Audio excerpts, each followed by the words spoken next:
একটা টাইমে আমি ওকে অনেক বেশি ভালোবাসতাম, আর এখন আমি ওকে সব থেকে বেশি ঘৃণা করি। মামুনের কোয়ালিটি অনেক উপরে, জুনিয়র সাকিবের সাথে মামুনের যায় না। কেন যায় না একটু বলুন। যায় না কখনোই।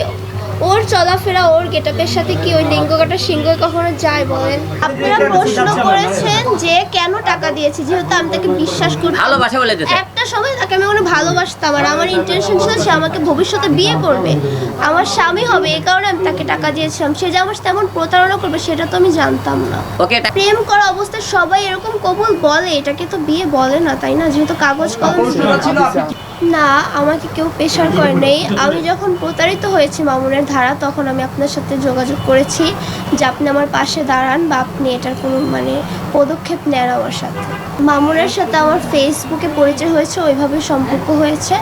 আর সে আমার সাথে 7 মাস সম্পর্ক থাকাকালীন অবস্থায় আমাকে প্রতারণা করেছে। আমার সাথে সে আমাকে বিভিন্ন সময় বিভিন্ন জায়গায় যাওয়ার কথা বলে টাকা নিত। সেটা না, সব থেকে বড় প্রতারণা হচ্ছে সে মোহনার সাথে যে সম্পর্ক আছে এটা সে আমার একদম হাইড করে রাখছে, কখনোই স্বীকার করতো না। সবসময় আমাকে বলতো যে কোরআন শরীফের কসম, যে ও আমার বেস্ট ফ্রেন্ড, এই ভিডিওটা আমি দিয়েছিলাম আপনাদেরকে, সবসময় অস্বীকার করতো যে মোহনার সাথে ওর কোনো সম্পর্ক নেই। এক পর্যায়ে যখন আমি দেখলাম যে ওর মোহনার সাথে সম্পর্ক আছে, তখন আমি সরে আসলাম। আর আমার মোহনার বিয়ের অনেক আগেই আমাদের এই ঘটনাটা, আমি মিডিয়াতে আসতে চাইনি, কিন্তু আমার এখন মনে হলো যে তার একটা বিচার হওয়া দরকার। আপনি কি তাকে বিয়ে করেছিলেন? না, তার সাথে আমার কাগজে কলমে কোনো বিয়ে হয়নি। কিভাবে বিয়ে হয়েছে? সম্পর্ক ছিল? প্রেমের সম্পর্ক ছিল। না, হজে যাওয়ার আগে নিয়েছে হজ। তার সাথে আমার পার্সোনালভাবে কোনো দেখা হয়নি। একদিন দেখা হয়েছিল, সেটা হচ্ছে বসুন্ধরায় দেখা হয়েছিল, তার বাসার ওই দিকে। তার সাথে পার্সোনালভাবে আমার দেখা হয়নি তেমন। আর মানে তার সাথে তোমার কোনো রুমে দেখা হয় নাই, বাট বসুন্ধরাতে দেখা হয়েছে। প্রেম করা অবস্থায় সবাই এরকম কবুল বলে, এটাকে তো বিয়ে বলে না, তাই না? যেহেতু কাগজ কলম ছিল।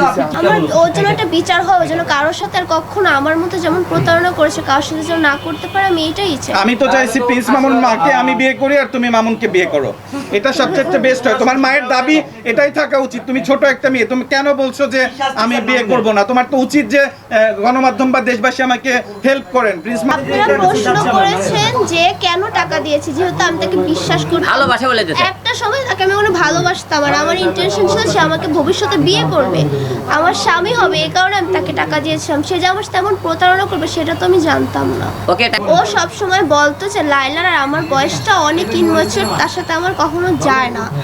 তোমার সাথে আমার যায় কারণ তুমি আমার বয়সে ছোট, আর লাইলাকে আমি বিয়ে করিনি কখনো, তার সাথে আমার বন্ধুত্বপূর্ণ সম্পর্ক ছিল, এই কারণে আমি তার সাথে সম্পর্ক করছি। ও কখনো আমাকে এটা স্বীকার করেনি যে ও লাইলাকে ভালোবাসতো।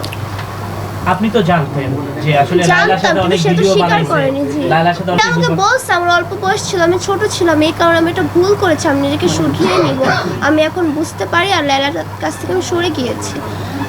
এবং স্কুলে যাওয়ার সময় আপনাকে কি হয়রানি করতো, কিংবা আপনি বলছেন আমার কলেজের সামনে যে ও বসে থাকতো, কয়েকদিন এভাবে বসেছিল, আমার ফ্রেন্ডরা দেখে বলছে যে এই ছেলে কেন এখানে আসছে। তো এই 2-3 দিনে গিয়েছিল, এরপর আর যায়নি। আমি যখন বলেছি তুমি আর যাবা না ওখানে, তখন আমি যাইনি। যেহেতু জুনিয়র সাকিবের সাথে আমার ডিভোর্স হয়ে গেছে, তো ওই লোক আমাকে বিভিন্নভাবে খারাপ করার চেষ্টা করবে, এই কারণে বলছে যে আমার বিডিএমের সাথে সম্পর্ক ছিল। সম্পর্কে সে আমার ভাই হয়, আর বিডিএমের আমার মাকে মা ডেকেছে, ঠিক আছে? মোহনার বিষয়টা, ও যখন মোহনার সাথে যখন টিকটকে ভিডিও করতো, তখন ও ফেস দেখাইতো না, মোহনার ফেসটা হাইড করে রাখতো। তো ফেসবুকে দেখেছি, তখন আমি জিজ্ঞেস করতাম যে এই মেয়েটা কে, আমাকে বলতো যে আমি শুটিং করতেছি তার সাথে, তো অনেক বড় একটা মডেল, আমি শুটিং করতেছি, এক টাইমে আমি ওর ফেস দেখাবো। তখন ওটা নিয়ে অনেক ঝগড়া হতো, কিন্তু যেহেতু ও আমাকে বলতো যে ইকরা আমি মিডিয়ার লোক, আমার এরকম হাজার মেয়েদের সাথে কাজ করতে হয়, এটা তোমাকে মেনে নিয়ে আমার সাথে থাকতে হবে, তখন আমি বিষয়টা অনেক ভালো করে অ্যাকসেপ্ট করে নিতাম। কিন্তু একটা টাইমে যখন দেখতাম যে না, শুধু ওই মেয়েটার সাথেও ভিডিও করতেছে, ওই মেয়েটার সাথেও স্টোরি দিচ্ছে ফেসবুকে, তখন আমি বুঝতে পারি যে আসলে এখানে ওদের কোনো সম্পর্ক আছে। তখনই আমি যখন শিওর, ওর বন্ধু জাহিদ, জুবাইর নামে ওর একটা বন্ধু আছে, 2টা বন্ধুর থেকে আমি কনফার্ম হই যে মোহনার সাথে সম্পর্ক আছে, তখনই আমি ওর কাছ থেকে সরে আসি।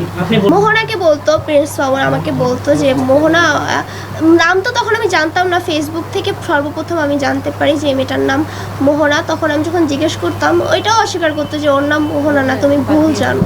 তখন সে আমাকে বলতো যে না, আর তুমি প্রথম যখন তখন তো বলতো যে এটা একটা এমনি একটা মডেল বা লায়লাকে দেখানোর জন্য ভিডিও করতেছে, সবসময় এই কথাটা বলতো। লাস্টে যখন দেখতাম যে প্রতিনিয়ত সে ভিডিও করতো, তখন আমি জিজ্ঞেস করতাম একটা মেয়ের সাথে তুমি প্রতিনিয়ত কেন ভিডিও করছো, নিশ্চয়ই এখানে তোমার তার সাথে কোনো সম্পর্ক আছে। যখন সে তারপরও এমনও হয়েছে যে তার বন্ধুরা বলে দিয়েছে আমাকে, তাকে আমি বলার পর তাও সে অস্বীকার করেছে। আমার সাথে সম্পর্ক শুরু হওয়ার শেষ পর্যন্ত জি মামুন কখনোই স্বীকার করেনি তার অন্য কোনো কারোর সাথে সম্পর্ক আছে। আমি বলি একটা টাইমে আমি ওকে অনেক বেশি ভালোবাসতাম, আর এখন আমি ওকে সব থেকে বেশি ঘৃণা করি। হ্যাঁ, প্রিন্স মামুনকে।